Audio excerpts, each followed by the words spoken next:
Hey, what's up guys, and welcome back to another Scary Stories video. And today I've got 5 unhinged scary stories for you.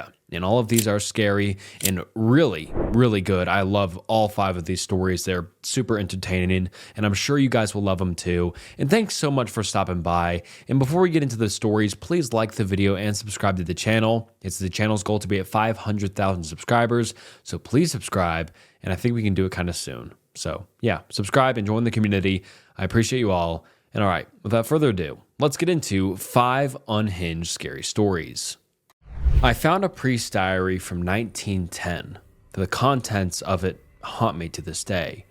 I've been working for the cleaning company for a couple of years now, and you see some weird stuff, but nothing compares to what happened at the old Fisher house. The memory of that day still crawls under my skin, and sometimes I wonder if I'll ever shake the feeling that someone is watching me. Something dark. It started like any other job. Mrs. Fisher had passed away a few weeks ago, and her family wanted the place cleaned up so they could sell it. The house was big, a dusty old thing in the middle of nowhere, surrounded by thick woods that seemed to swallow up the sunlight. It was one of those places that immediately felt wrong the moment you stepped inside. The air was stale, thick with the smell of rot and neglect.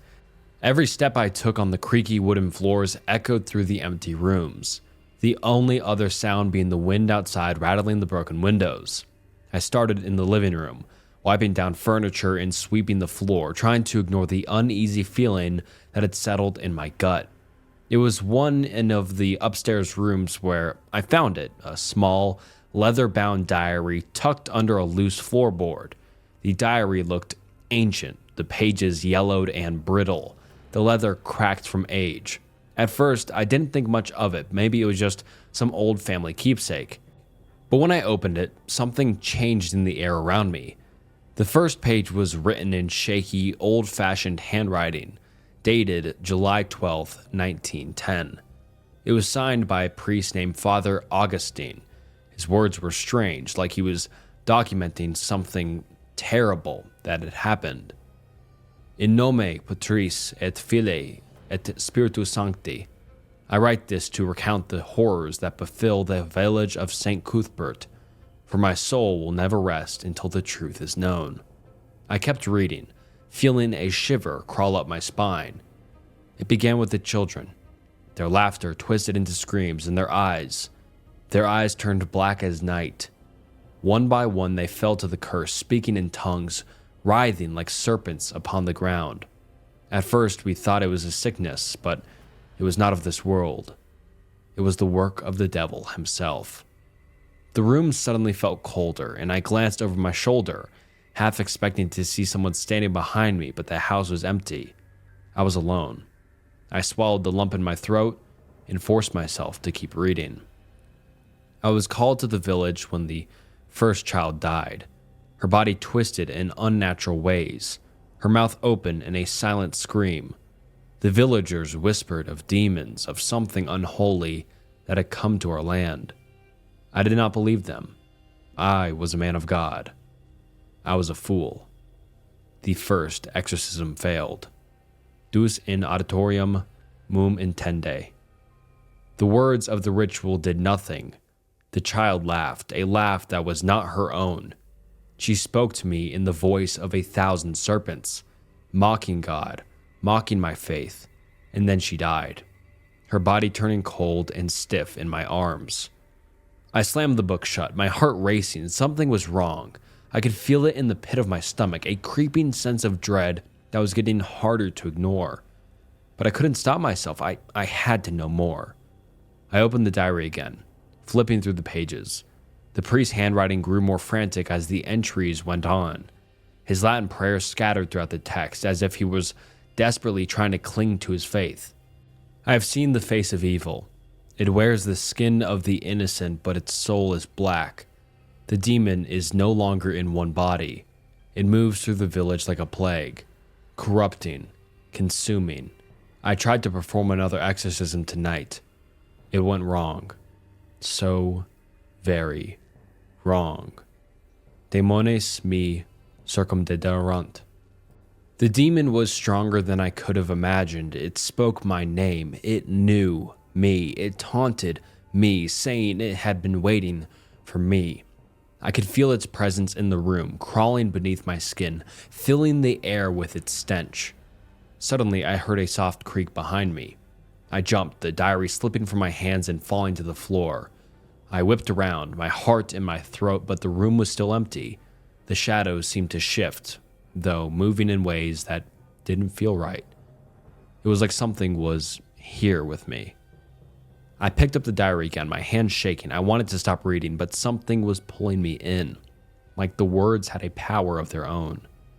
I flipped to the last entry, dated October 31st, 1910. The village is lost. The demon has claimed them all. Men, women, children. It moves through them like a plague, leaving only death and madness in its wake. I hear its voice in my sleep now. It whispers to me, calls to me. I know what I must do. This is no longer a battle of faith. This is survival. I will confront it tonight. Fiat voluntas tua. If these are my last words, let it be known that I fought, though I fear I fight in vain. The last line was written in shaky, barely legible script. I hear it now. It is coming for me. As soon as I finished reading, the wind outside picked up. Howling against the windows, the house groaned, the floorboards creaking as if something heavy was moving through the halls. My breath came in short, panicked bursts, and every instinct told me to run, but my legs wouldn't move. Then the whispers started. They were soft at first, like the wind slipping through cracks in the walls, but they grew louder, more incessant. Words I couldn't understand, spoken in a language that made my skin crawl. The same language that Father Augustine had written in. Demones ad te venut. The room seemed to darken, the shadows stretching across the walls, twisting and writhing like something alive. My heart pounded in my chest, and I backed toward the door, clutching the diary like it was my only lifeline. But then I saw it. In the corner of the room, barely visible in the dim light, a figure stood. It was tall, its skin pale and stretched tight over its bones, its eyes black and empty. It didn't move, but I could feel its gaze on me, cold and malevolent. My breath caught in my throat, and for a moment, I was frozen in place, unable to look away from the thing in the corner. Then, it smiled. The smile stretched impossibly wide, splitting its face in half, revealing rows of sharp, blackened teeth. And then it spoke, its voice a low, guttural rasp that seemed to echo inside my head. Fiat voluntas tua. I bolted. I ran faster than I've ever run before, down the stairs, through the darkened halls, out the front door. I didn't stop until I was in my car, slamming the door behind me and fumbling for the keys. The house loomed in the rear view mirror as I sped away, its dark windows staring after me like eyes. I never went back to the Fisher house. I quit my job the next day, moved to a new town, tried to forget everything I've read in that diary. But I can't shake the feeling that something followed me. The whispers still come at night, creeping into the edges of my dreams, filling my mind with dark, ancient words that I don't understand. And right now, as I'm writing this, I feel like I'm being watched. Like there's something standing in the corner of the room, smiling. I hear it now. It is coming for me. My neighbors won't stop having kids. James slid his fingers down my waist and tucked them into my back pocket, bending over to kiss me on the cheek. We stood like that in our freshly manicured front lawn, watching the movers carry our furniture up the front steps and into our new home. In our old apartment on the outskirts of the city, that furniture had felt large and compact like a can of sardines. It was difficult to even maneuver to the fridge and back. Here, in the suburbs, where every house was a cream-colored cookie-cutter copy of each other, it would feel like dollhouse decor. I took James by the wrist, removing his hand from my backside and giving him a coy smile. Our honeymoon phase hadn't really ever ended. Not since we started dating, and definitely not since our wedding. I don't think it ever would. Is this too much? I asked, resting my head on his shoulder. It'll feel so empty with just the two of us. For now, he muttered, and I could feel him smiling. We had never even really discussed starting a family, just because it felt so implied. We could always just read each other's mind like that. I knew he wanted kids as soon as possible, but I also knew he knew I wanted to wait a little longer, and he respected that. It was inevitable, but not a priority. I looked around. I always found neighborhoods like this one a little creepy. They felt simulated and devoid of actual life, but not this one. Somehow, even though the houses were the same, each felt different.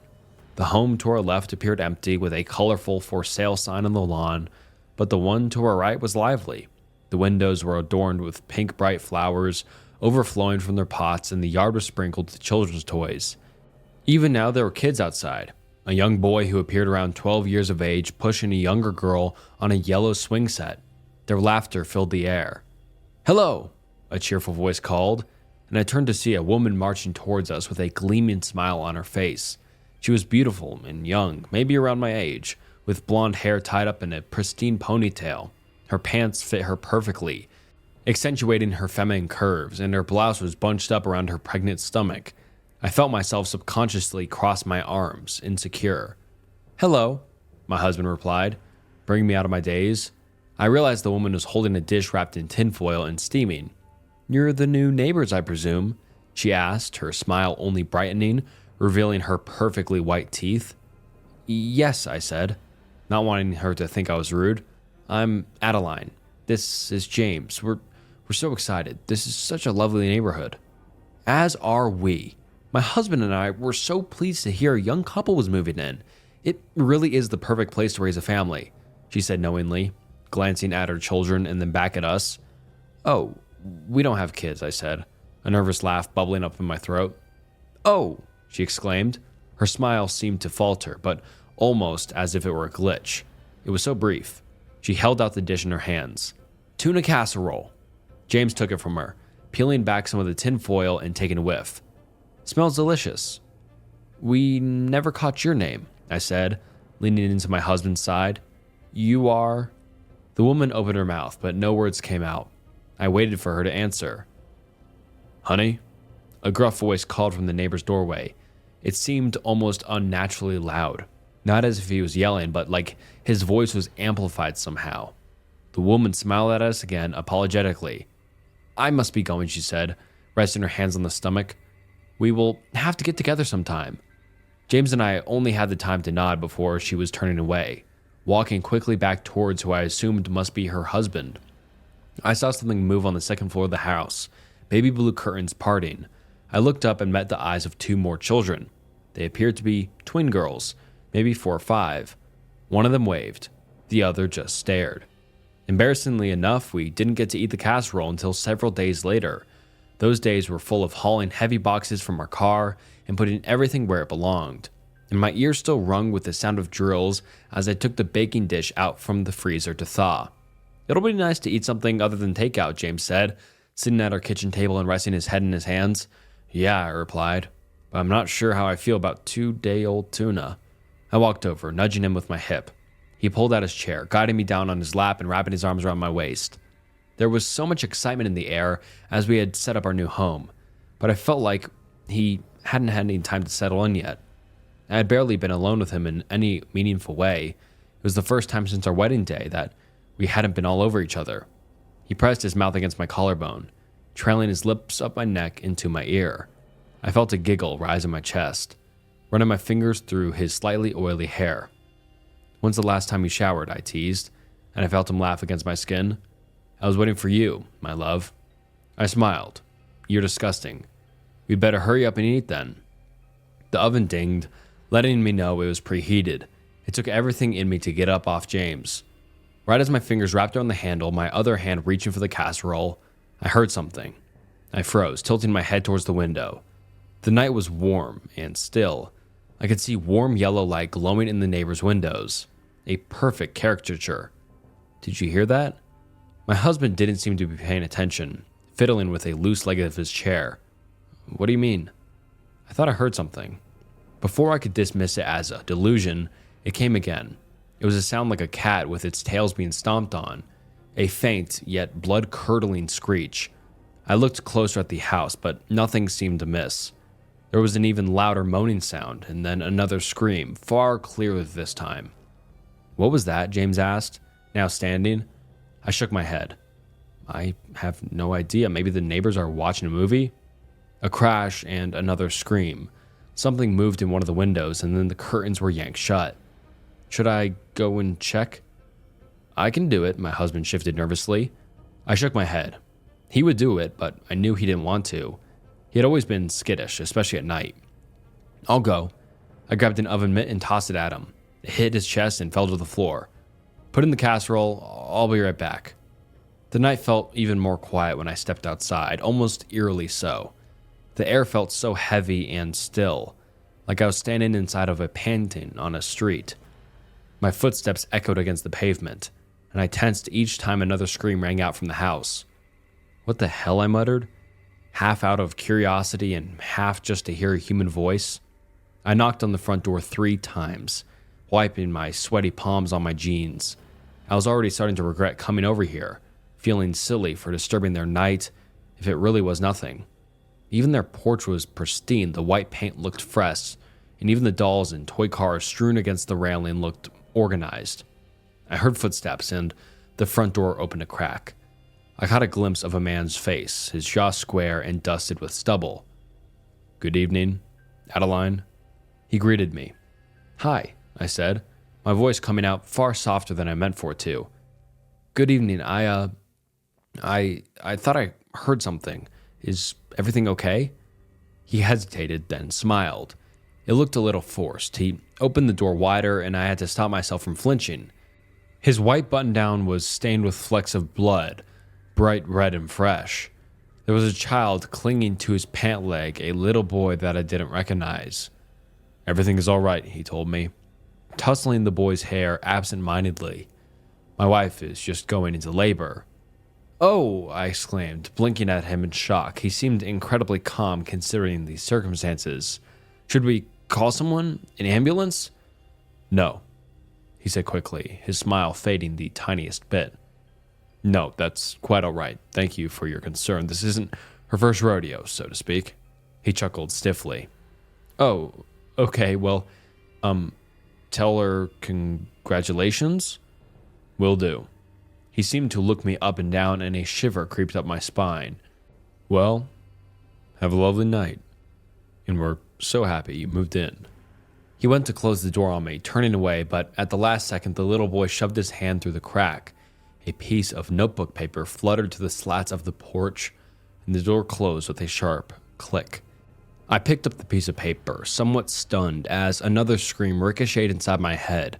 I unfolded it slowly, holding it under the porch light and squinting to make out what the shaky scratches of red crayon read. "Mommy makes lots of babies. Smiley face." It was only a week later that I got a call on the house phone. I was in the bath and I ran to the kitchen, a towel wrapped around my waist and my hair dripping warm water down my back. "Hello?" I said into the receiver, clutching the phone with both hands. Someone I already knew who it would be. "Hello, Adeline." Her voice was just as cheerful as it had been the first day we'd moved in, like a jingling bell hanging from the door of a shop. "How are you, dear?" "I'm fine," I replied, my eyebrows clenching into an involuntary frown. "How are you? How's the baby?" "What?" She sounded genuinely confused, but only for a second. Oh, the baby's fine. Such a miracle of life, isn't it?" "Yes, such a miracle. That's amazing. I'm so happy for you." "Yes, so listen, I was hoping you and your husband would come by tonight for a little dinner party. I made tuna casserole. Please say you will." I swallowed. Something about her was beginning to unnerve me, something about how perky she was only days after labor, but I still don't want to be rude. And it wasn't like I didn't like her. I didn't want to pass up any friends, especially when they lived just next door. "Of course," I said, hoping she could hear my polite smile. "We'll be there." I clutched my Tupperware of cookies tightly to my chest as James guided me up the front steps. I prayed they wouldn't be able to tell they were store-bought, although I was sure they wouldn't say anything even if they did. James knocked on the door, then tutted and picked at some chipped white paint next to the peephole. "Looks like they need a new paint job out here. Maybe I should offer?" "Babe, that's rude," I told him, a strange feeling twisting in my stomach. Something was off, but I couldn't quite put my finger on it. Our neighbor threw open the door, beaming at us. She was wearing a pink flowery dress and a white apron.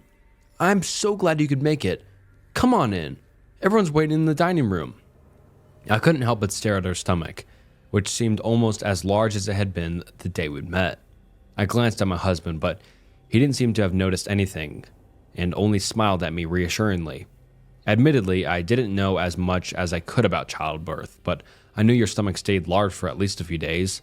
Surely her body just hadn't recovered yet. Their dining room was larger than ours, or maybe that was just the way it was decorated. It was minimal. The only personal items I could see were more toys. At their long dining table, there were 6 play sets. A little girl sat at one of them, quietly playing with a Barbie doll, and a teenager sat next to her, scowling at us. I didn't recognize either of them. This couple seemed so young. How could they have a teenager already? Some people started early, I guess. I had assumed dinner party meant there would be more people, but I felt guilty for assuming that. They were so eager to spend time with us. Maybe they just didn't have many other friends, especially with so many children running around. Across from the kids sat her husband, grinning at us. I blinked. He didn't look how I remembered him. Hadn't her husband been a brunette? This man's hair was a lighter brown, almost a dirty blonde, and his face seemed softer. It must have been the lighting, I told myself. Surely, in the dark, his features had just looked bleak and more severe. The woman immediately started bustling around in the kitchen, and James and I took our seats. I stared at the glass of wine already sat in front of me. The dark red liquid reminded me suddenly of that night, of the blood splattered across the man's shirt. James began chatting up the husband, but I can't bring myself to keep up. I just stared into the glass, swirling the wine around, watching it lap up against the rim. It was so dark, almost black. We didn't even know these people's names. Were we so rude that we had never asked? Was that a bug? I dipped my finger into my wine and fished out a small fly, still buzzing desperately. Looking around quickly, I flicked it off my finger into the ground, not wanting to embarrass our hosts. "Such a lovely home," James was saying, and I smiled and nodded as if I had been listening. "Yes," I butted in, and then hesitated. "Forgive me, but I've forgotten your name." The man's grin didn't falter. "Joseph," he said happily. "No need to apologize. I'm Joseph. And your wife?" "Dinner is served," the woman called, interrupting me. She wielded a large dish, which gave off a faint fishy aroma, setting it down with a flourish in the center of the table. "Thank goodness, I'm starving." Joseph tucked in his napkin into his shirt and picked up his fork and his knife, clutching them in both hands cartoonishly. I looked at James, searching for any semblance of confusion. I found none, only a polite smile. "This is the children's favorite dish," she told us, taking my husband's plate. "How many kids do you have?" "Here you are, love," she said, scooping a helping of casserole onto his plate and reaching over to me to set it down in front of him. As she leaned over me, I caught a glimpse of her face. Her skin seemed to glisten around her eyes like it was wet. "Grown boys need to eat." James chuckled nervously, the first hint I'd gotten of anything amiss. "That's what I keep telling Adeline." Joseph laughed uproariously, pounding his fist on the table. I caught the teenager jump, and the little girl sit down her Barbie, but I couldn't decipher the expression on either of their faces. "A man of my own heart," he cried, and he didn't stop laughing. "What did he bring us?" the woman asked after a moment, nodding at the Tupperware, having to raise her voice to be heard over her husband's laughter. I swallowed. "Chocolate chip cookies." "Lovely." I gazed down at the food she put in front of me. It smelled even fishier up close. Nothing like the first one she'd given us. I picked up my fork, picking at a flaky corner. A fish bone stung to the prongs, long and slender and sharp. "I hope you'll eat it all," the woman said to me. Leaning over so close, her blonde curls tumbled onto my shoulder. She smelled of perfume and faintly of fish. Now that she was close to me, I could see clearly that her face was, in fact, wet. You simply must get used to eating for two.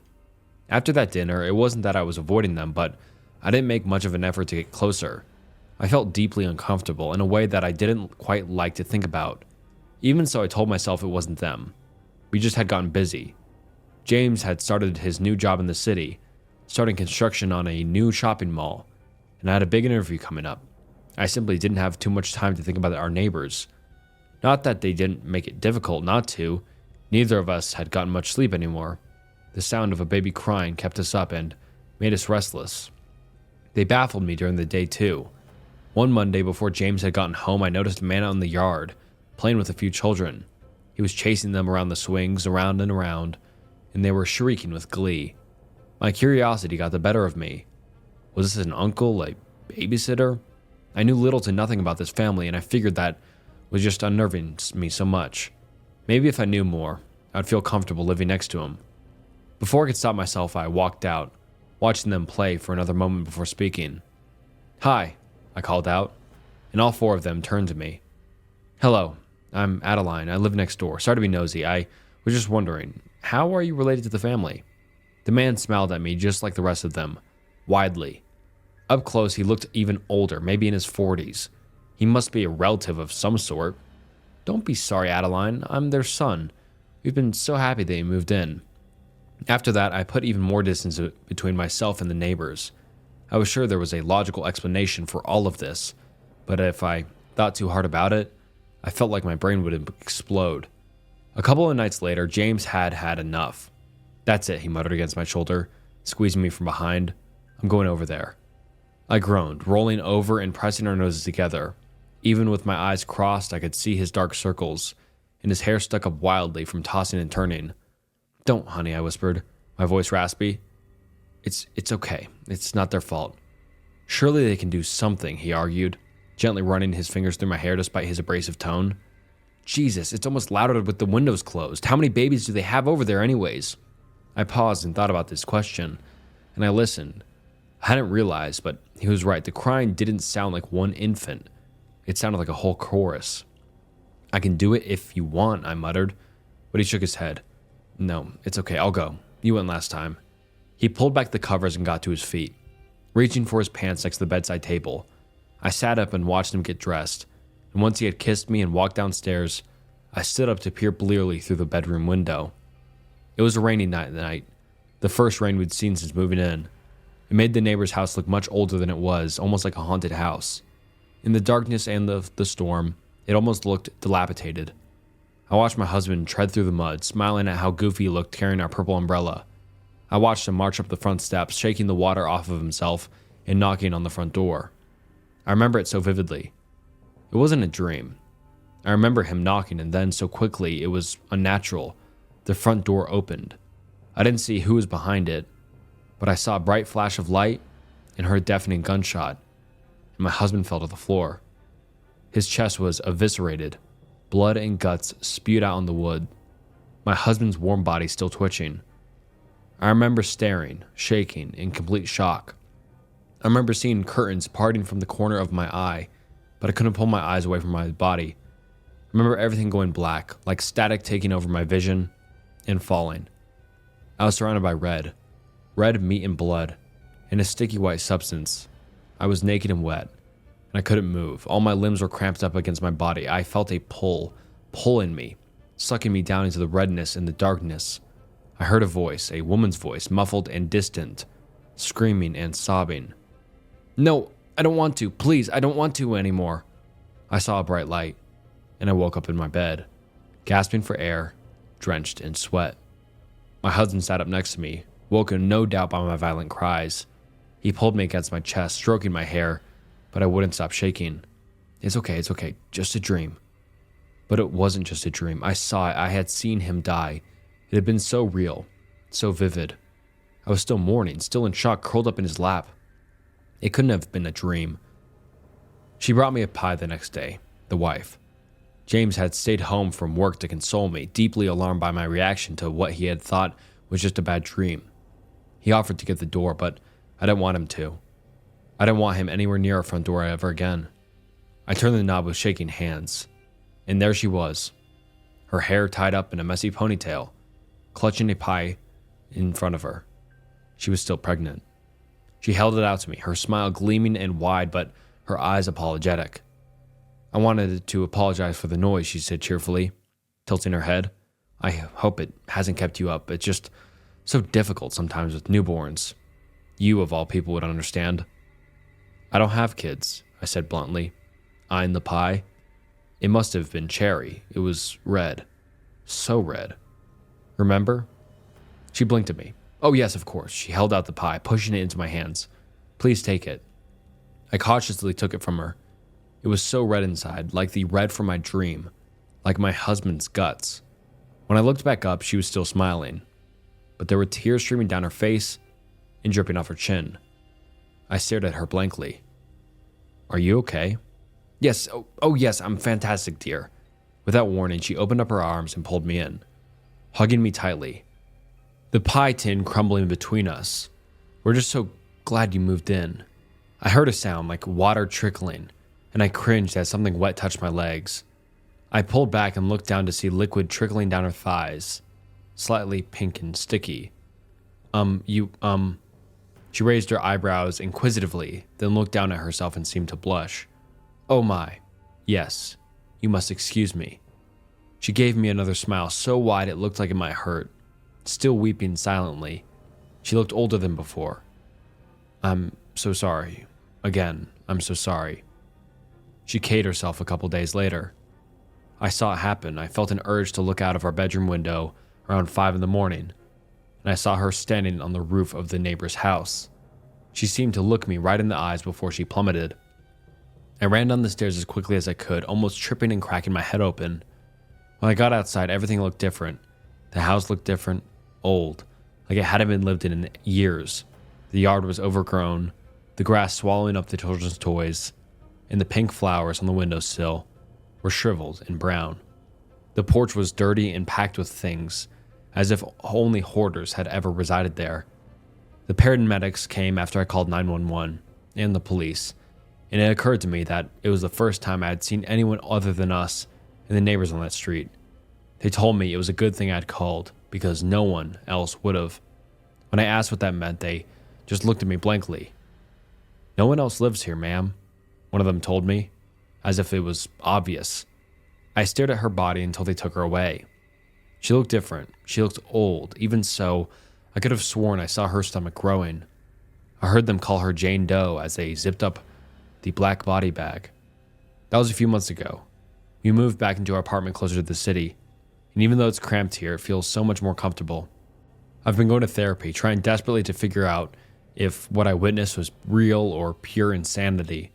My therapist seems to think it was stress. Somehow, so does my husband, as if he wasn't there, as if he didn't see what I did. He seems different. I've noticed things like how the mole on the back of his wrist is gone now, and how his hair grows slightly curly when it used to be so straight. I can't get the image of him that night out of my head. His body destroyed and drenched in gore. His eyes still open. I've been throwing up every morning, but I won't test. I'm terrified to confirm what I already know. I tried a stupid internet challenge and I regret it. Being a teen in the 2010s, I grew up frequenting the internet. I was into all the usual stuff a teenage boy would be into: creepypastas, strange internet stories, and most prominently, paranormal YouTube. I watched a lot of investigation stuff and all those challenges that were popular. You know the kind, internet myths or stories that got turned into challenges that could be milked for views. I'm not sure I ever fully bought any of it, but I do know for sure that I was too afraid to try anything myself. Nowadays, I haven't been into that kind of stuff, as I've been busy with work, and I suppose I just grew out of it in general. I live out in the country in a very rural town, only 300 people or so, with lots of space between houses. I've always liked the quiet, even as a kid. No noisy neighbors or busy streets to disturb me. My town is only about a 30-minute drive from the nearest city, so I have to drive out for work, but it's still not too much of a hassle. Anyways, recently I went out on a work trip where I had to be in a different city for a few days. The hotel I was staying at was a fair size, with well over 10 floors, though I don't remember the exact number. I don't like to think about that place.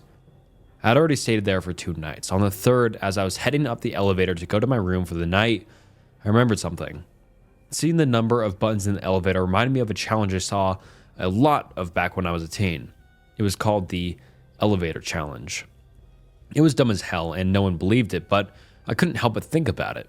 As a kid, even though I knew it wasn't true, something about it still scared me. I haven't heard about it in years, so if you're unfamiliar, the premise of the game is to follow a set of instructions using an elevator in a building of at least 10 floors, and you will end up in some creepy alternate dimension or something.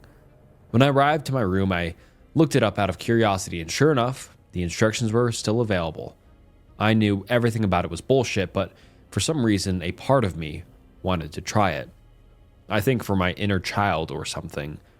Since it was my last night at the hotel, I said, fuck it. Why not? I stayed up pretty late, around 2 a.m. in hopes that most people would sleep, and I wouldn't have to deal with her starting if something got in the way. Hey, if I'm gonna do it, might as well commit, right? When I entered the elevator and hovered my hand over the button of the 4th floor, part of me was nervous. I don't know why, but there was something uncomfortable settling in the bottom of my stomach. I ignored it and pressed the button, officially beginning the game. The elevator rose to the 4th floor and the doors opened. No one entered, and I breathed a sigh of relief. I continued to follow the instructions carefully. 2nd floor, then 6th, then 2nd again. So far, so good. I pressed the 10th and my stomach dropped as the elevator lurched upward. The feeling happened every time, but something about this time felt worse. Next, it was time to press the button for the 5th floor. Supposedly, a woman is supposed to enter, and if you speak to her or even look at her, something bad will happen. I pressed the button and the elevator moved downward, seemingly slower than before, though it was probably my nerves. When it went still and the doors opened, no one was there. I think I felt both relief and disappointment. I was glad to not have encountered her, but it would have been interesting if I did. I waited for the doors to close, but right before they did, I heard the thumps of light footsteps rapidly approaching the elevator. A woman practically ran into the elevator, and it was clear she was trying to get in before the doors closed. I think at that point, I had totally forgotten the rules. I didn't say anything to her, but I did look at her. She wore a light floral dress and sandals, which stuck out to me because it was mid-autumn. Her hair was long, dark, and wispy, loose over her shoulders. I gained some sense and looked away quickly, making sure to avoid her face. I didn't get a glimpse of it, and hoped that the few seconds I did look wouldn't ruin things. I quickly pressed the final button for the 1st floor. Supposedly, if the elevator goes down to the 1st, you failed. But if it goes to the 10th, that means you entered the other dimension. Unfortunately, the elevator lowered, taking me to the 1st floor. Though I expected it, it was a bit disappointing. I left the elevator without looking back as instructed, and headed for the stairs to call it a night. Something was weighing on me, though, as I walked. I wasn't sure when it was okay to look behind me, but as I approached the doors to the stairs, I felt like if I didn't look back right then and there, I'd die. It sounds crazy, but I swear that's what it felt like. I glanced behind me, and to my confusion, the elevator doors remained open, despite usually being closed and already moving again by now. The woman remained inside the elevator looking at me. She wasn't standing creepily, though. It sounds creepy when I explain it like this, but she was smiling. The smile itself was empty, and it didn't feel like she was smiling at me. She just looked simply content. She stood still but comfortable. I was too tired to keep thinking about this stupid game, so I turned back and headed up to my room for the night. The next day, I tried to push the game out of my mind. It's one of those times where you do something pointless and choose to pretend you never did it so that you don't feel like you wasted time. When I got home, I went about my day as usual. There was an odd feeling in the back of my mind, but I ignored it. That night, I struggled to fall asleep. I had this odd sense of dread, but I couldn't pinpoint why. The next week went the same way. Normal days aside from an odd feeling, followed by a struggle to fall asleep because of a heavy feeling of dread. One night, a week after I got home, was when everything went to shit. I got into bed at my usual time, around 10 p.m., and fell asleep in a normal amount of time. No dread, no weird feeling. This time, though, I woke up and it was still dark. I looked at the clock on my nightstand to find that it was around 2 a.m. Then I heard it. The quiet sound of breathing. It wasn't my own. My stomach dropped and I started to panic. All I could think was, who the fuck is in my room right now? I don't know how, but I managed to calm myself down. I grew up in a very spiritual household. I was told growing up that if there's a ghost or demon in the house, to ignore it. That's what I chalked it up to. I don't know how in the world I managed to come to that conclusion. Maybe it was the past week of sleep deprivation, or maybe I was just plain stupid. Either way, I went back to sleep. When I woke up in the morning, the breathing wasn't there. In fact, I had completely forgotten about it. That was until nighttime again. I was in bed trying to fall asleep when I heard it again. The soft, shallow breaths. That was when I realized it was coming from underneath me. I gathered the courage to look over the edge of my bed, and I saw what confirmed my fears. Peeking out from under my bed were the ends of long, dark, wispy hair.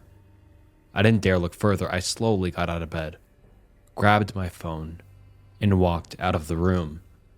When I looked back to close the door, I saw her. No, she saw me. Two wide eyes were staring deep into my soul. She didn't move from her place under my bed, and she wasn't smiling anymore. Her light floral dress that once fit her perfectly was now dark and sagging.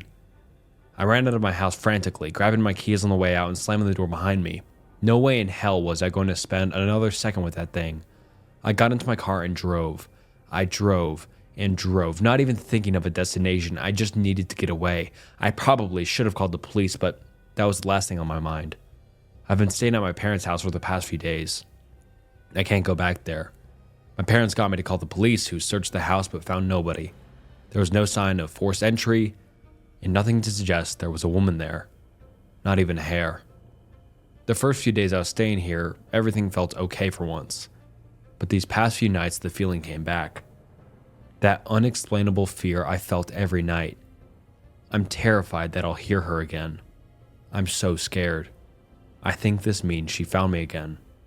I don't know what to do. I don't even know if she's a part of this sick and twisted game, or if I just happened to accidentally cross paths with some crazy bitch. I don't believe this was a coincidence. I shouldn't have looked at her. The instructions said that if I looked at her, I wouldn't be able to return to the real world. Maybe she wants to take me to her bullshit dimension. I don't even know. I'll cling to anything at this point. I'm thinking of going back to the hotel. Maybe if I do the ritual properly again and leave for good, she'll leave me alone. As of right now, I think I hear her breathing again. It's been 23 years since I quit teaching, and this student still scares me. Tommy was a weird kid. Quiet, soft-spoken, almost timid. I was initially worried something was happening at home that was keeping him so walled off from the other kids, until I met his folks.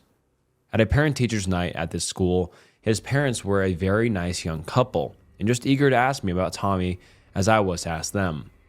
They were just as puzzled about Tommy's soft nature and initially thought he was on the spectrum, although they had yet to have him tested. At recess, Tommy wouldn't interact with the other kids, instead opting out to play alone on the swings or drawing pictures in the dirt with his stick.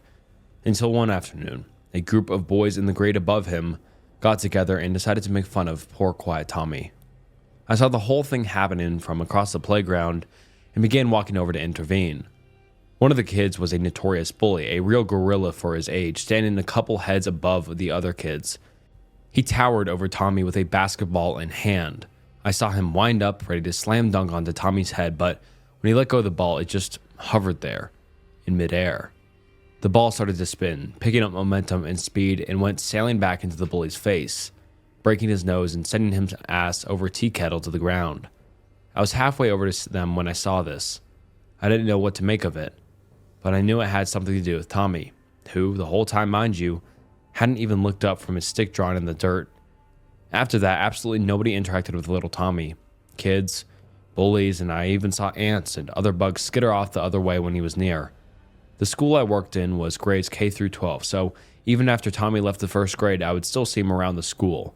The other staff would congregate in the teacher's lounge at lunches to talk about him and all the weirdness that surrounded him. It's like he could read my mind. I swear he somehow made all tech books float up off the desk and hit the floor this morning. Those were just a few of the rumors going around amongst us teachers. I always tried to shy away from the gossip. What if Tommy could read minds too? What would he do if he could see how hated he really was? Things continued on like this for years. I would smile at Tommy whenever I would see him in the hallways, and things remained uneventful, until Tommy hit the 9th grade. Tommy had to pair up with a partner for a science lab project, a simple dissection of a frog. From what the teacher of the class told me, he nor anybody else had ever seen Tommy so into anything before. He was actively sharing his excitement over the frog's intestines and bones with his less than enthusiastic lab partner. Unfortunately, this is where everything gets really dark. After the class, nobody could find Tommy, his lab partner, and about a dozen scalpels. It wasn't uncommon for students to ditch class, but this was Tommy's we're talking about, and his missing partner and 12 fucking blades. A few teachers, including myself, went to search for him at a recess that day, but it was an unfortunate janitor that found him and the other students. He called all of us to the teacher's lounge, pale-faced and shaking. He said he had called the police and we need to get the students somewhere safe and lock down the school. We all asked what was going on, and he told us. He had found Tommy in the upstairs bathroom, dissecting his lab partner. Only, he wasn't doing it himself. The janitor explained the scalpels were whizzing around Tommy's screaming lab partner, making incisions and pulling out organs as Tommy sketched everything down into a book. When Tommy saw the janitor, he apparently turned around, nonplussed about the whole thing, and said, "Oh, hey, Mr. S. I was curious about how Mark worked. Is everybody like this on the inside?" The janitor apparently mustered up a smile and made an excuse about getting back to work before making like a bat out of hell and racing back to us. We quickly put the school into lockdown, the way you would if you have an active shooter in the building. I watched the live feed of the school security cameras from a laptop in the teacher's lounge to see Tommy roaming the empty halls. Locks broke off the lockers as he passed them, while the doors fluttered open and closed frantically like the panicked wings of butterflies. I could see he was visibly confused, probably wondering where everyone had gone. The police and SWAT arrived pretty quickly. I watched the cameras as they surrounded him, automatic rifles pointed at his head, probably yelling at him to get on the ground. When Tommy just nonchalantly turned around to walk the other way, though, they opened fire. The bullets had barely left their guns before stopping midair to reposition themselves and continue their trajectory into their owners' skulls. 5 SWAT team officers hit the floor, dead. All the staff was huddled like a coven of witches around the laptop now, a coven of middle-aged teacher's salary witches, scared shitless as what we saw on screen. That Tommy now stood outside the teacher's lounge. We all knew what was coming as the door plastered off its hinges. The faculty panicked and threw any close objects they could grab towards Tommy. I remember shouts of, "Get away from me, you little monster," and "I'm not fucking dying like this. I was supposed to retire to Florida this year."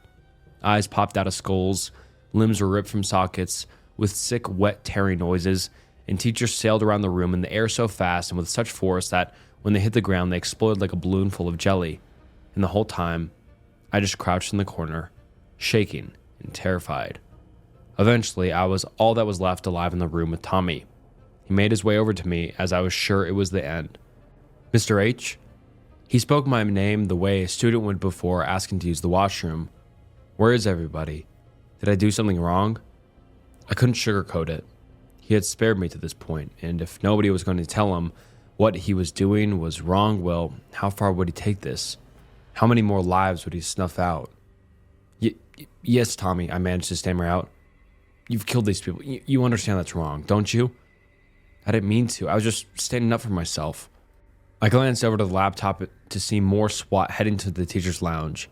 "Tommy, please," I said as softly and kindly as I could under such duress. "You have to make up for what you've done. Okay? Some men are on their way here now to take you somewhere safe. Every crime has a punishment, and what you've done here is a crime." I don't remember my exact words, but they were something like that, and Tommy nodded and raised his hands to the air just as SWAT got to the door. They arrested Tommy, and he remained as calm and emotionless as ever as they led him to an armored truck in the parking lot. The events of that day were largely covered up, and Tommy was placed in a high-security prison. I would visit him from time to time over the years. He told me I was the only one besides some government officials or FBI types, his words, that ever did. I didn't know why he let himself just sit in that prison year after year. I was thankful about it, though. I thought whatever words I managed to squeak out to him before his arrest must have really stuck. He hadn't changed a whole lot mentally either, it seemed. He was still very much that quiet kid drawing pictures in the dirt I remembered from long ago. But the reason I'm writing this, the reason I've broken as many years of silence as I have NDAs on the matter, is because last night I got a call from the prison. 2 guards that patrolled Tommy's cell were found dead, and he was nowhere to be found. I don't know if he just finally got bored or what. It doesn't help. Matters that he's grown into the most average, unassuming looking man ever. Caucasian, average height, build, hazel eyes. He could be anywhere right now. And it has been a while since I last visited him. God help me if he decides I hadn't made the right call after all, and he wants payback for all the years he spent just whittling away behind the bars. Tommy, if you're reading this right now, I'm sorry, but I can't ever see you again. I can't see any more people suffer, though, so much. I know you're probably just confused and maybe even scared right now, but I hope you know to do the right thing. After I post this, I'll be heading into my garage to run a house from the exhaust of my car through the driver's side window, and maybe listen to my favorite REM album one last time. To everybody else, please stay in your homes, lock your doors, and keep your loved ones close. Good luck. My high school sweetheart never existed. My high school years were amazing. Sports and grades have come to me naturally, but I always struggled with one thing: women. As a senior in high school, I never got to experience the pleasures of having a girlfriend, and I wish it stayed that way. Lana was perfect. Her almond-shaped hazel eyes and her wolf cut were the first thing to catch my attention. I remember her walking into the classroom and greeting the teacher. She was beautiful. My teacher must have seen me eyeing her down because the seating arrangement he gave her was the seat next to mine. The first words she ever said to me were, "Hey dude." It took me a minute to register, but I eventually responded with a quick, "Hi." From there, we hit it off and became friends. I did my best to get her adjusted to the school, and even helped her with schoolwork. Soon we became class partners and finally broke the ice. Study sessions were where I got to know her more. She had the same energy as I. She liked my jokes and I liked hers. She told me how she came from another school because of her parents' work and really appreciated my company. As time progressed, we hung out more outside of school. Often we would get food or watch movies, but only as friends. She didn't really talk to too many people, so I appreciated having her all to myself. She eventually became my best friend, and the more we talked, the more I realized how much I liked her. As homecoming was near, we decided to go as a couple. I couldn't believe that she was said yes and couldn't wait for the big night. This is where it all went wrong. As the day of homecoming approached, I grew anxious. This was the furthest I've ever gotten with a girl. The first 3 years of high school were lonely. I always went to homecoming with a group of guy friends. Many of them congratulated me on the achievement. My mom was very proud and made sure I was ready. As the day of homecoming arrived, I was ready. My mother rented us a limo and bought me a brand new suit just for the special occasion. I called Lana before heading to her house to pick her up. She told me just how excited she was and vice versa. Finally arriving at her house, I knocked on her door. No response. After a few minutes, I called her. No answer. I decided that she might be in the backyard, so I crossed over through the side like I usually do. After knocking on the back door, I was relieved to hear the voice of Lana's father. "Who is it?" Lana's father opened the door with a confused look. "Can I help you?" he asked. I stated that it was me and I was here to pick up Lana. I told her parents I could pick her up ahead of time, so I was confused at the question. Her father just stared at me like I was crazy. "I think you have the wrong house." Of course, I persisted and asked if this was some kind of joke. I remember seeing another figure walking towards the door. It was Lana's mom. She seemed very relaxed and approached the door stating, "We don't have a daughter." I was dumbfounded. After a good minute of arguing and persisting, Lana's father told me to leave. I hesitated, thinking that they might have disapproved of me being their daughter's date, but they grew more and more aggressive. Finally accepting my fate, I stumbled across the steps as I hurried to the car. I could already feel my eyes tear up as I realized I was stood up. Why did she ghost me? Why did she tell her parents to act like assholes? Did I do something wrong? I had so many questions that were never answered. I lived in a relatively small town. Everyone knew each other. So when everyone claimed that this Lana girl never existed, I nearly lost it. After I went home from the incident, I cried to my mom about what happened. She looked very confused and asked me who I was talking about. I was sobbing. I told her it wasn't the time for a joke and I needed someone to talk to, but she continued to ask me who I was talking about, just like Lana's parents. I stood my ground, but the same thing happened. She forgot. It got so bad that I had to pull out my phone and show her a picture of her, except she wasn't there anymore. Not a single trace of her was left on my phone. Her pictures, videos, and messages were all gone. Our old Instagram posts together were non-existent. Most importantly, her number, which I memorized by heart, never existed. Was I dreaming? The girl I was talking to for over half a year never existed? Did no one believe me, or did everyone forget? That was 20 years ago.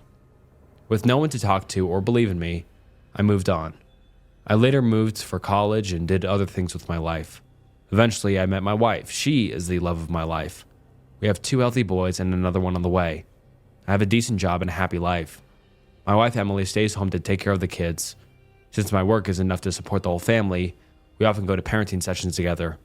We weren't certain if we would be able to juggle another child, and marriage has been so hard, so we decided to learn how to have balance. It was going great until last week, December 2nd, 2023. It's been 2 decades since I last saw her, and that's why I'm writing this diary. I almost forgot about her after all these years, but I saw her.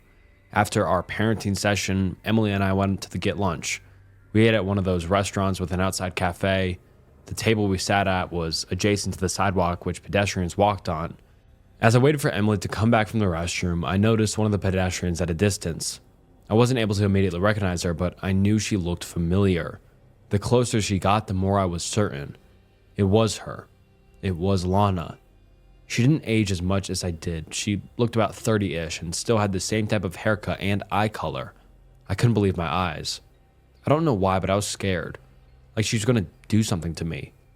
However, she seemed unaware, like she didn't see me and just kept walking. My eyes followed her as she walked down the street, eventually turning a corner.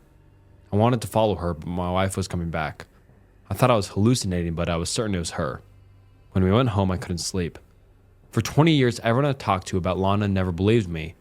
It got so bad I started to think I made it all up. A way to cope with the loneliness I was facing in high school. But I was certain. I saw her. January 12th, 2024. I've been skipping parenting sessions with my wife because of my busy new year work schedule. My wife has been going alone and tending to the kids a lot more. She's been doing it well. However, she recently talked to me about a new friend she made at class. Her name is Lana. This is probably insignificant, but I haven't heard that name in a while. What really stirred me was the way my wife described her. I was a bit shaky, but reassured myself it wouldn't be her since it's a relatively common name. She will be coming over for dinner in a week, so I'll have my suspicions answered soon. January 19th, 2024. I don't know where to begin. I sat in the living room scared for the worst, so when my wife opened the door to the sound of Lana greeting us, I nearly passed out. It was like seeing a ghost, a mere dream from 20 years ago. My wife introduced us and quickly sat us down at the dinner table. I remained reserved. I did my best to control my emotions, not speaking for the entire dinner other than a few yeahs or no's. Lana actually seemed uninterested in me and was getting along with my wife very much. I didn't know how to feel. She was real, right here in front of me. After bottling my emotions, I finally built up the courage for confrontation. "Do you remember me?" I asked Lana. Both my wife and Lana turned to me confused. "Sorry?" I remember her asking. "In high school? Senior year?" I asked again, this time a little more demanding. Lana looked confused. My wife was surprised. "You knew Lana?" I didn't answer. I never really told anyone about Lana after I moved to college, and I didn't think it was important to bring up to Emily. I just looked at Lana. I wanted her to say something, anything, but she didn't, keeping the puzzled look on her face. "You disappeared," I said aggressively. My wife started to get intense, unaware why I was so persistent. Lana also started getting uncomfortable. I could just tell by the way she looked at me. There was no remorse behind those eyes. It's like she forgot, or never knew. Either way, the rest of the dinner was extremely uncomfortable. I excused myself from the table, and currently, I'm in my room writing this entry. Lana just left. My wife has a lot of questions. She was mad about how unwelcoming I was, but after explaining everything, she understood. It's been a very long time since I've told someone about the high school incident. My wife was very skeptical at first since I had no proof of knowing Lana in high school. She didn't believe me. It was only when I started telling her specific details about Lana that she started believing. I told her about her parents and a few other experiences that I'm not comfortable sharing. Emily told me she wanted to avoid Lana at parenting sessions, which is understandable, so we decided to quit the program. Emily was confused. How could someone just disappear? We decided to Google her name. There was almost nothing about her online other than a few work-related profiles. We spent 2 hours doing this while no results. My wife told me that it was getting late, so we're giving up for now. February 3rd, 2024. It's been a month and life has been as usual. We decided to stop going to parenting sessions since then we haven't seen or talked to Lana. Because of that, this will probably be my last entry. I think it's best to leave it that way. We have our theories. My wife thinks she might be a ghost, but I think this is something else. But either way, I'm done worrying. It's been years and I think it's time to stop thinking about her. This is goodbye for now. February 25th, 2024. I can't sleep tonight. I got a few hours in, but I woke up from a bad dream again. This is the second time. I didn't feel like writing an entry the first time since I figured it must have been a dream. But this one was unusual, to say the least. In the dream, I saw my wife. She was far, but I could tell it was her. I started drifting towards it, unable to do anything but watch. She was smiling, with her arms wide open, motioning me to come to her. I felt happy and at peace staring into her eyes. It was like when I first met her. I knew she was perfect. She started speaking. I love you. I wanted to say it back but couldn't. This was a lucid dream, but I couldn't control myself. She kept saying it. I love you. I love you. I love you. But then her voice started deforming, like she was choking. She kept staring at me. Her hands were bound at her sides, and her eyes stayed locked onto mine. I love you. I love you. I love you. She kept going, but I couldn't take it. She was choking on something. Each gasp for air ended with an I love you. A red fluid then started trickling out of her mouth. Blood? I didn't know, but now she wasn't talking anymore. Her hands were on her throat, gasping for air. I couldn't do anything. I wanted to wake up, but for it to end. But I could only watch. It all happened so fast. She was now on the floor, spasming and fighting for her life. I was yelling on the inside, but still unable to move. Her eyes, they were still looking into mine. Her head stayed in place, but her body shook uncontrollably until she stopped. I thought she was dead. I wanted to yell, to scream, to see if she's okay, but I couldn't. Her lifeless body rested on the floor. It was pure silence. All I could do was look at her corpse and couldn't take action. I prayed that she would get up, but no one heard me. Her eyes were still open. They were now rolled back. I could only see the whites of them, but her head was still facing me. I didn't know how to react. I was shaken to the core. I stared at her body for a few minutes. It was all I could do. But suddenly, she started moving again. It was like she came back to life. Her eyes rolled back to the front of her head. I could hear her joints snap, crackle, and pop back into place. She then got up and started walking towards me. I was ecstatic. I thought I lost her and was beyond relieved. But something was wrong. She was smiling. The smile you get from a funny joke. As she walked towards me, she scanned my body up and down. My wife now stood right in front of me. It's almost like nothing happened. Like she didn't just die and come back. Something was off. She started laughing. No. She started howling. An uncontrollable howl. Like the Joker. I was so confused until she started peeling her face off. First, she started with the top, gripping the middle of her scalp. She grabbed her own hair and tugged each other downwards. She was now hysterical, laughing so hard I could barely hear the sound of her scalps ripping open. Her skin started ripping downwards towards her nose. I could see her skull now. Blood was going everywhere, covering her face, her body, but she kept going. She was now at her eye level. Her face looked like a peeled tomato with two bulging eyes sticking out of it. I couldn't bear the sight, but finally she stopped laughing. I love you, she whispered. I wouldn't even wish what I saw next on my worst enemy. She yanked the skin she ripped off and threw the long pieces on the ground. She then looked me in the eyes and laid down. I wanted it to end. I couldn't watch this anymore. She then curled up into a fetal position like an embryo. Her body turned white, not white as in pale, but white as in Voldemort white. Her clothes disintegrated, but her body was smooth. Its features were all gone, like a human morph suit. She started spasming again, but this time she wasn't talking. The two pieces of skin seemingly disappeared. I couldn't fathom what was happening. Her body was transforming. After a brief moment, features started returning. I could see a face again, breasts and hair, but it wasn't my wife. As her face started setting back in and her hair started growing back, I knew who it was. She started getting up, with her hands covering her privates. A smile grew on her face, a sinister smile. I couldn't believe what I was looking at. Miss me? Lana asked. I finally woke up. It was all over. I was sweating like a dog in summer heat when I jumped out of my bed.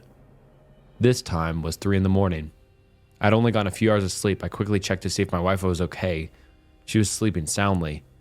I've been replaying the dream in my head over and over. Even though it was just a dream, I told Emily how scared I felt.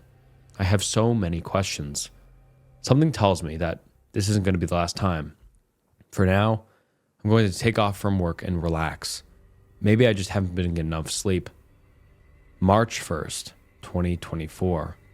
The dreams haven't stopped. They've been mostly the same. My wife dies and Lana comes out of nowhere to scare the shit out of me. I started using melatonin to get better sleep, but it only made the dreams worse. We visited a sleep specialist yesterday and he told us that the problem could be with my subconscious. He told us the best way to solve the issue is to find and face the issue. Of course, I already knew the issue. It was Lana. I still had so many questions that were still lingering within. How had she returned? We haven't talked to or seen her since the night of the dinner, so we decided to attend another parenting session to find her. Of course, she wasn't there. I wasn't very surprised, but my wife assured me we would find her eventually. As of now, we have had zero luck. March 3rd, 2024. Still no luck. We've gone to her sessions every day for the past couple days and haven't seen her. We asked the staff if they have seen her, but they told us she stopped coming about the time that we stopped as well. My wife thought this was just a coincidence, but this is nothing new to me. The dreams have been getting worse and I fear for my own health. I've been consistently waking up in the middle of the night sweating and yelling. I need to fix this soon. March 5th, 2024. It's currently 2 a.m. I had another shitty dream. Usually I would be bound to something, unable to talk, and forced to watch my wife die while Lana appears. I was already used to the routine. It sounds messed up, but I've grown used to seeing my wife die in the worst ways possible. So far, she's ripped her own skin off, set herself ablaze, and shot herself in the head. I hated every minute of it, but I've become desensitized. Lana would always appear shortly after Emily died. I didn't understand why, since I never knew anything about Lana on a daily basis. But this one was different. Emily cut her stomach open and spilled her guts over the floor. Nothing unique. But this time Lana had walked in early. She didn't appear from Emily's corpse like she sometimes did, but she rather walked in from outside of my view. This time she approached Emily, still bleeding to death, and gave her a kiss on the cheek. Shortly after, Emily was lifeless, and Lana turned her head towards me, like she usually did. She walked over to me and started smiling like she usually did. But this time, she touched me. She touched my lips, circling between the top and bottom, but that wasn't the part that concerned me. I could feel it. It was the only dream I told myself, but I knew this was different. She read me, like she was staring into my soul, like she knew what I was thinking. I didn't know how to react. I couldn't. I wanted to die at that moment, until she said the words, "See you soon," and gave me a light shove. That's all I could remember. I woke up and now I'm riding the Sentry. I woke my wife up and told her what happened as well. Now we both can't sleep and seriously don't know what to do. My wife has booked me an appointment for my psychiatrist tomorrow. I think it's for the best. March 5th, 2024. Part 2. Holy fuck. After my wife booked me an appointment for tomorrow, we decided to watch a movie. We couldn't sleep and didn't know what else to do. About halfway through the movie, I heard a tap on one of the living room windows. It sounded like a rock. I ignored it, too worried to check, but another tap came shortly after. This time, both my wife and I went to check. Peering out the window, we couldn't see anything since it was too dark. I didn't know what to do. Feeling like a child, wanting to stay safe in the safety of my home, my wife told me not to worry, and how it was probably a couple of pranksters up late at night. But a couple seconds later, there was a loud banging on our back door. I feared for the worst. I grabbed my shotgun from the bedroom safe.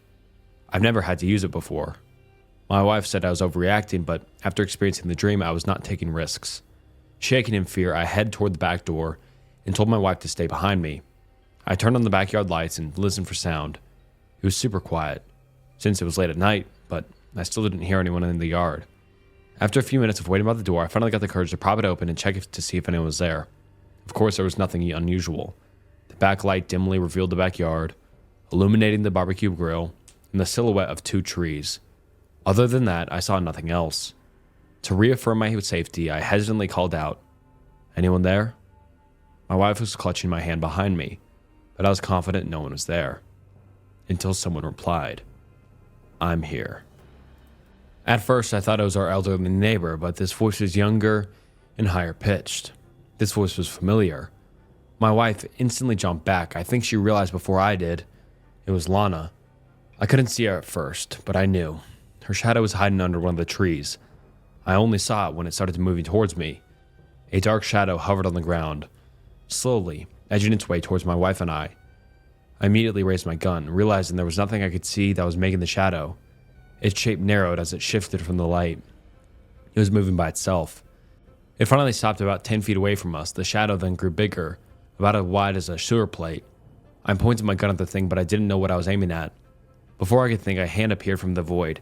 It reached for the grass and then pulled itself out. Along came an arm, then a head, and then a full body. The figure had long hair and tattered clothes.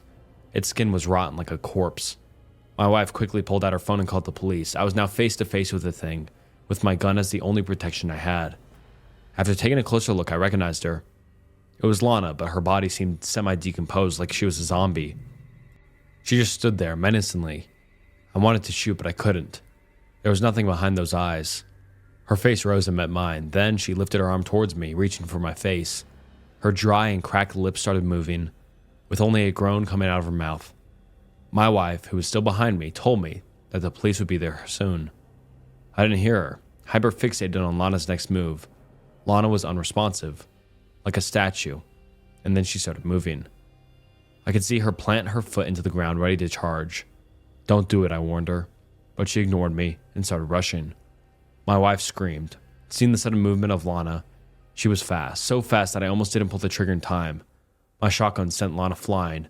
Bits of her blood flew through the air as I blood spewed everywhere, like a piñata. The sight was gruesome. I stood there, realizing I had just shot someone. The sirens of the police were now only a few houses away, and I turned to tell my wife to get them. But she must have already gone to tell the police what happened. As I was waiting, I moved closer to the remains of Lana. I wanted to have closure, to make sure it was over. But when I approached the body, I noticed something wrong. The hair was different. This wasn't Lana's hair. This was my wife's. I flipped the body over, only to see my dead wife's face, eyes still open with a look of horror. I shot my wife. I could hear the police breaking down the front door, but I didn't know what to do. In the heat of the moment, my legs started moving, running. I ran across my backyard and jumped over the fence to my neighbor's yard, then the next yard, and then the next. I ran into sunrise. I'm currently staying at a friend's house 30 miles away from my home. My kids, I can't go back. There will be a hunt for me soon. What have I done? March 8th, 2024. The dreams are still here and have become a lot worse. I fear for my children and there's nothing I can do. The police are on a search for me. I thought about turning myself in, but I couldn't do it. I stayed at a friend's house for a couple nights until the bounty for me was released. I can't sleep at all anymore, but I know what I saw that night. Lana was there. This might be the only documentation I have of Lana's existence, but I wanted the world to know. For me, this is the end. I refuse to live like this. I'm currently at the top of a skyscraper, and I think I'm going to jump. I don't know if I'm going to go through with this, but I will update y'all if I don't. This is me signing off now. Goodbye. And alright guys, thank you so much for watching to the end of this video. This was 5 unhinged scary stories. I really hope you enjoyed. Let me know what you thought about it down below in the comments, and this was Snook, and see you next time.